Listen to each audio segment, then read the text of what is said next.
CWRC ಅಲ್ಲಿ ಕೊಟ್ಟಂತ ಸೂಚನೆಯಲ್ಲಿ ಕೆಲವೊಂದು ಮಾರ್ಪಾಡುಗಳು ಆಗಬಹುದು ಅಂತೇಳಿ ಕರ್ನಾಟಕ ಸರ್ಕಾರ ಮೇಲ್ಮನವಿಯನ್ನ ಹಾಕೊಂಡಿತ್ತು CWMAಗೆ. ಬಟ್ ಅಲ್ಲೂ ಕೂಡ CWRC ಸೂಚನೆಯನ್ನೇ ಎತ್ತಿ ಹಿಡಿಯಲಾಗಿದೆ. ಕಾವೇರಿ ವಿಷಯದಲ್ಲಿ ಕರ್ನಾಟಕಕ್ಕೆ ಮತ್ತೆ ಆಘಾತ ಎದುರಾಗಿದೆ. ನೀರು ಬಿಡುಗಡೆಗೆ ಕಾವೇರಿ ಪ್ರಾಧಿಕಾರವು ಈಗ ಸೂಚನೆಯನ್ನ ಕೊಟ್ಟಿದೆ.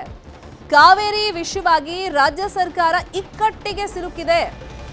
15 ದಿನ ಪ್ರತಿದಿನ 3500 ಕ್ಯೂಸೆಕ್ ನೀರನ್ನ ಬಿಡಬೇಕು ತಮಿಳುನಾಡಿಗೆ ಅಂತ ಹೇಳಿ ಸೂಚನೆಯನ್ನ ನೀಡಲಾಗಿದೆ. ಸದ್ಯಕ್ಕೆ ನೀರನ್ನ ಬಿಡದೇ ಇರಲು ಸರ್ಕಾರ ತೀರ್ಮಾನ ಮಾಡಿದೆ. ಭಾನುವಾರ ಸರ್ವಪಕ್ಷಗಳ ಸಭೆಯನ್ನ ಸಿಎಂ DK ಶಿವಕುಮಾರ್ ಅವರು ಕರೆದಿದ್ದಾರೆ. ಇನ್ನು ಕಾವೇರಿ ಹೋರಾಟಕ್ಕೆ ಬಿಜೆಪಿ ಸರ್ವಸನ್ನದ್ಧವಾಗಿದೆ. ಇವತ್ತು KRS ಬಳಿಯಲ್ಲಿ ಭಾರಿ ಪ್ರತಿಭಟನೆಗೆ ಬಿಜೆಪಿಯ ಪ್ರಮುಖ ನಾಯಕರು ಪ್ಲಾನ್ ಅನ್ನ ಮಾಡಿಕೊಂಡಿದ್ದಾರೆ. ವಿಜೇಂದ್ರ ಹಾಗೇನೆ BS ಯಡಿಯೂರಪ್ಪ ಅವರ ನೇತೃತ್ವದಲ್ಲಿ ಪ್ರತಿಭಟನೆಗೆ ತಯಾರಿಗಳಾಗಿದೆ. ಕಾವೇರಿ ವಿಚಾರದಲ್ಲಿ ಸಂಘಟನೆಗಳು ಕೂಡ ಕೆರಳಿ ಕೆಂಡವಾಗಿವೆ. ಕರ್ನಾಟಕ ಬಂದ್ ಬಗ್ಗೆ ಇವತ್ತು ಸಭೆಯನ್ನ ನಡೆಸ್ತಾರೆ. ವಾಟಾಳ್ ನಾಗರಾಜ್ ಅವರ ನೇತೃತ್ವದಲ್ಲಿ ಗುರುವಾರ ಕರ್ನಾಟಕ ಬಂದ್ ಮಾಡುವಂತ ಅಂದ್ರೆ ಕರೆ ಕೊಡುವಂತ ಸಾಧ್ಯತೆ ಇದೆ. ಅಖಂಡ ಕರ್ನಾಟಕ ಬಂದ್ಗೆ ಕರೆ ಕೊಡುವಂತ ಸಾಧ್ಯತೆಗಳಿದೆ.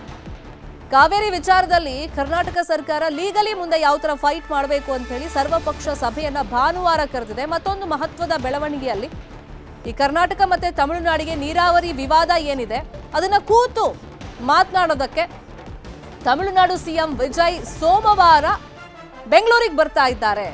ಅದ್ರ ಬಗ್ಗೆನೂ ಕೂಡ ತೀರಾ ಚರ್ಚೆಗಳು ಇವಾಗ ನಡೀತಾ ಇದೆ. ಅಲ್ಲೂ ಒಂದಿಷ್ಟು ಆಕ್ರೋಶ ಇದಕ್ಕೆ ವ್ಯಕ್ತವಾಗ್ತಿದೆ. ಅವ್ರು ಯಾಕೆ ಕರ್ನಾಟಕಕ್ಕೆ ಹೋಗಿ ಮಾತಾಡಬೇಕು ಅಂತ ಹೇಳಿ. ಏನೇ ಇದ್ರೂ ಕೂಡ ಭಾನುವಾರ ಒಂದು ಮಹತ್ವದ ಸಭೆ, ಅದು ಸರ್ವಪಕ್ಷ ಸಭೆ. ಕಾವೇರಿ ವಿಷಯದಲ್ಲಿ ಏನ್ ಮಾಡಬೇಕು ಅಂತ ಹೇಳಿ ಪಕ್ಷ ಭೇದವನ್ನ ಮರೆತು ನಾಯಕರು ಒಗ್ಗಟ್ಟಿನಿಂದ ಇಲ್ಲಿ ಹೋರಾಟವನ್ನ ಮಾಡಬೇಕು.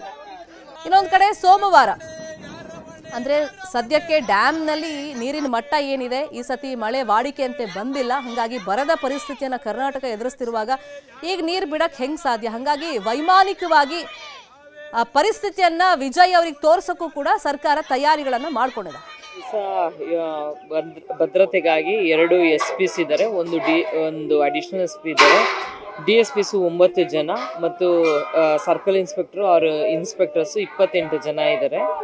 ಮತ್ತು PSIs 46 ಜನ ಮತ್ತು ASIs 59 ಜನ ಸಿಬ್ಬಂದಿಗಳು ಮತ್ತು ಸ್ಟ್ರೈಕಿಂಗ್ ಫೋರ್ಸು KSRP 10 ಇದೆ ಮತ್ತು DR 8 ಇದೆ.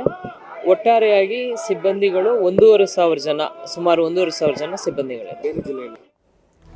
ಮಂಡ್ಯದಲ್ಲಿ ದೊಡ್ಡ ಹೋರಾಟಕ್ಕೆ ಬಿಜೆಪಿ ನಾಯಕರು ಪ್ಲಾನ್ ಅನ್ನ ಮಾಡ್ಕೊಂಡಿದ್ದಾರೆ. ರೈತರು ಕೂಡ ಬರ್ತಾ ಇದ್ದಾರೆ. ಭದ್ರತೆ ಹೆಂಗಿದೆ, ಪ್ರತಿಭಟನೆಗೆ ಪ್ಲಾನ್ ಹೆಂಗಾಗಿದೆ, ಈ ಬಗ್ಗೆ ಇನ್ನಷ್ಟು ಡೀಟೇಲ್ ಆಗಿ ಇನ್ಫಾರ್ಮೇಶನ್ ಕೊಡ್ತಾ ಹೋಗೋದಕ್ಕೆ ನೇರ ಸಂಪರ್ಕದಲ್ಲಿ ಕನೆಕ್ಟ್ ಆಗಿದ್ದಾರೆ ನಮ್ಮ ರಿಪೋರ್ಟರ್ ಸುನಿಲ್. ನಿಮ್ಮ ಹಿಂಭಾಗದಲ್ಲಿ ಪೊಲೀಸರನ್ನ ಗಮನಿಸ್ತಾ ಇದ್ದೀವಿ. ಇವತ್ತು ದೊಡ್ಡ ಮಟ್ಟದಲ್ಲಿ ಹೋರಾಟ ಅಂತೂ ನಡೆಯೋದು ಫಿಕ್ಸ್. ಹಾಗಾಗಿ ಯಾವ್ಯಾವ ಸಂಘಟನೆಗಳು ಬರ್ತಾ ಇದಾವೆ, ಬಿಜೆಪಿ ನಾಯಕರ ಪೈಕಿ ಯಾವೆಲ್ಲ ಪ್ರಮುಖರು ಬರ್ತಾ ಇದ್ದಾರೆ, ಎಷ್ಟೊತ್ತಿಗೆ ಹೋರಾಟ ನಡೆಯುತ್ತೆ ಮತ್ತು ಯಾವ ಸ್ವರೂಪದಲ್ಲಿ?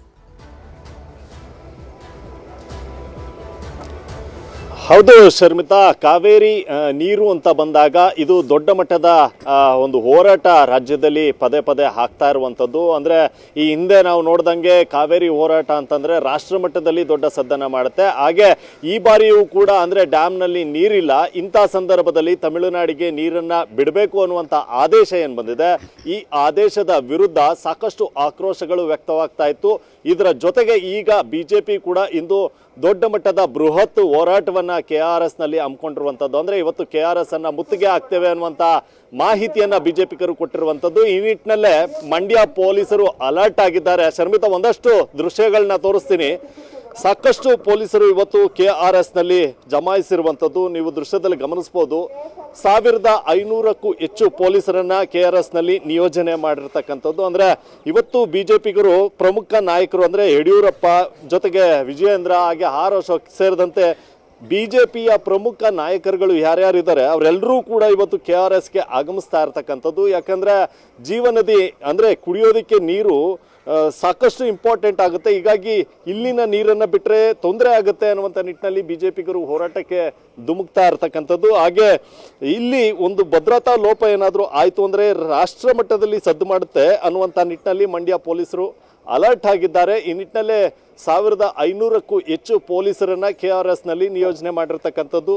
ಸ್ವತಃ ಮಂಡ್ಯ SP ಆಗಿರ್ತಕ್ಕಂಥ ಶೋಭಾ ರಾಣಿಯವರು ಖುದ್ದಾಗಿ ನಿಂತು ಪೊಲೀಸರನ್ನ ನಿಯೋಜನೆಯನ್ನ ಮಾಡ್ತಾ ಇರ್ತಕ್ಕಂಥದ್ದು. ಅಂದ್ರೆ ASI ಆಗ್ಬೋದು, 2 SP ಇದ್ದಾರೆ, ಜೊತೆಗೆ ಸಾಕಷ್ಟು DYSP ಆಗ್ಬೋದು, PSI ಆಗ್ಬೋದು, ಹೀಗೆ ಸಾಕಷ್ಟು ಪೊಲೀಸರನ್ನ ಇವತ್ತು KRS ನಲ್ಲಿ ನಿಯೋಜನೆ ಮಾಡಿರ್ತಕ್ಕಂಥದ್ದು. ಇದ್ರ ಜೊತೆಗೆ ಸುಮಾರು 11 ಗಂಟೆ ಹೊತ್ತಿಗೆ ಬಿಜೆಪಿಗರು ಇಲ್ಲಿಗೆ ಆಗಮಿಸ್ತಾರೆ. ಆಗಮಿಸಿ ಇಲ್ಲಿ ತಮ್ಮ ಆಕ್ರೋಶಗಳನ್ನ ವ್ಯಕ್ತಪಡಿಸುವಂಥದ್ದು, ಜೊತೆಗೆ ಅವರು ಹೇಳಿರೋ ಪ್ರಕಾರ KRSಗೆ ಮುತ್ತಿಗೆ ಆಗ್ತೇವೆ ಅನ್ನುವಂಥ ಮಾಹಿತಿಯನ್ನು ಕೂಡ ಕೊಟ್ಟಿದ್ರು. ಸುಮಾರು 11 ಗಂಟೆ ಹೊತ್ತಿಗೆ ಬಿಜೆಪಿಯ ಪ್ರಮುಖ ನಾಯಕರು ಈ ಒಂದು KRSನ ಹೆಬ್ಬಾಗಿಲೇನಿದೆ ಆ ದ್ವಾರದ ಬಳಿ ಆಗಮಿಸ್ತಕ್ಕಂಥದ್ದು. ಶರ್ಮಿತಾ, ಫೈನ್. ಇನ್ನು ರೈತರು ಕೂಡ ದೊಡ್ಡ ಮಟ್ಟದಲ್ಲಿ ಹೋರಾಟವನ್ನ ಈ ಹಿಂದಿನಿಂದಲೂ ಮಾಡ್ತಾ ಇದ್ರು, ಗಮನಿಸ್ತಾ ಇದ್ವಿ. ಯಾವಾಗ CWRC ಸಭೆ ಇತ್ತು ಅವಾಗ್ಲೂ ಮಾಡಿದ್ರು, ಮತ್ತೆ ಇವಾಗ ಆದೇಶ ಬಂದಿದೆ CWMAನಲ್ಲೂ ಕೂಡ. ಹಾಗಾಗಿ ರೈತರು ಕೂಡ ಕಾವೇರಿ ನೀರು ಬಿಡಕ್ ಸೂಚನೆ ಕೊಟ್ರೆ ನಾವು ಸಹಿಸಲ್ಲ ಅಂತಾನೆ ಹೇಳ್ತಾ ಇದ್ರು. ಹಾಗಾಗಿ ರೈತರು ಹೋರಾಟ ಖಂಡಿತ ಶರ್ಮಿತಾ, ಏನು ಬಿಜೆಪಿಗರು ಇವತ್ತು ಹೋರಾಟವನ್ನು ಮಾಡ್ತಾ ಇದ್ದಾರೆ KRSನಲ್ಲಿ, ಇದರ ಜೊತೆಗೆ ಕನ್ನಡ ಪರ ಸಂಘಟನೆಗಳು ಕೂಡ ಭಾಗಿಯಾಗುವಂತಹ ನಿಟ್ಟಿನಲ್ಲಿ ಆಗಮಿಸ್ತಾ ಇದ್ದಾರೆ ಇಲ್ಲಿಗೆ. ಇದರ ಜೊತೆಗೆ ಶ್ರೀರಂಗಪಟ್ಟಣದಲ್ಲೂ ಕೂಡ ಭೂಮಿ ತಾಯಿ ಹೋರಾಟ ಸಮಿತಿ ಏನಿದೆ ಅವರು ಗಂಟೆ ಚಳುವಳಿ ಮಾಡುವ ಮೂಲಕ ಸರ್ಕಾರಕ್ಕೆ ಎಚ್ಚರಿಕೆಯನ್ನು ಕೊಡುವಂತ ಕೆಲಸವನ್ನ ಮಾಡ್ತಾ ಇರುವಂತದ್ದು. ಅಂದ್ರೆ ಇಲ್ಲಿ ಪ್ರಮುಖವಾಗಿ ಕಾವೇರಿ ನೀರನ್ನ ಯಾವುದೇ ಕಾರಣಕ್ಕೂ ಕೂಡ ತಮಿಳುನಾಡಿಗೆ ಹರಿಸಬಾರ್ದು ಅನ್ನುವಂಥ ನಿಟ್ಟಿನಲ್ಲಿ ಆಗ್ರಹಗಳನ್ನು ಮಾಡ್ತಾ ಇರ್ತಕ್ಕಂಥದ್ದು.